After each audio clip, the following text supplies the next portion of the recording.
Half yearly exam நடந்துகிட்டு இருக்குங்க. அதுக்கான ரிவிஷன் தான் போயிட்டுருக்கு. ஹாஃப் இயர்லி எக்ஸாமில் படிக்கிறது, நம்ம பையன் வளர்றான், இதெல்லாம் நினச்சா ரொம்ப ஹாப்பியாக இருக்குது.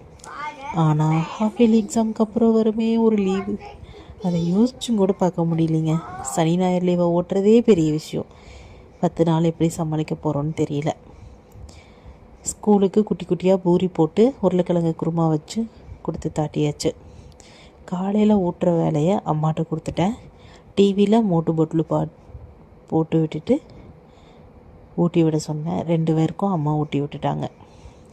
எனக்கு ஒரு சின்ன டவுட்டு. இன்றைக்கி நான் காலையில் கோலம் போட போனேன். அப்போ பக்கத்து வீட்டக்கா சொன்னாங்க, இன்றைக்கி அமாவாசை கோலம் போடக்கூடாது சாமி அப்படின்னு.